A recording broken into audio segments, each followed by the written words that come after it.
Well, hello ladies and gentlemen, and welcome to a series called Christians Stop Being Goofy, where I, a Christian, respond to other Christians and their goofiness. And ladies and gentlemen, that was one of them. Now, I have a apologetics series on my social media. I'm all for making arguments for the Christian faith, but some of them are good and some of them aren't good. And this is one of the ones that aren't good, and let me explain why.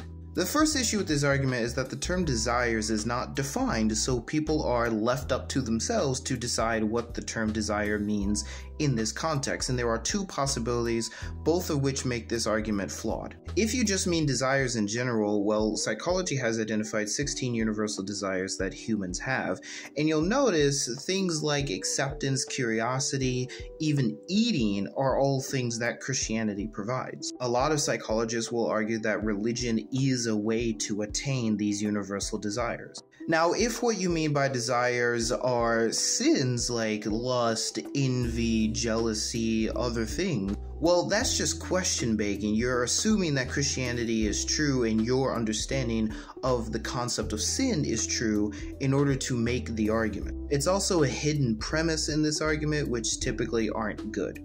Now, a third issue is that even if this argument was true on its face, it doesn't really matter because we have situations, for example, think about gangs.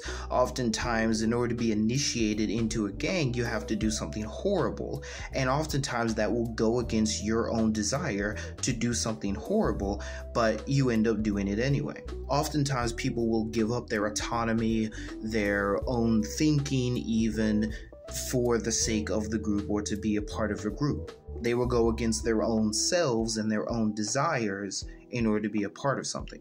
Like I said, I'm all for making arguments for the Christian faith, but this is not a good argument, and I wanted to make this video because I see a lot of people on social media that have responded successfully to this argument, but there are a lot of non-believers, and I am not concerned about that so much as that the people who are listening to them are going to find reason to mock Christianity. Oh, look at them, they're making such terrible arguments.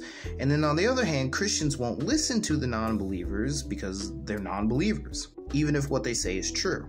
So I think it's important for people to hear a Christian say this, and I also think it's important to hold the community accountable. With all that said, make sure you comment down below and follow for more content like this.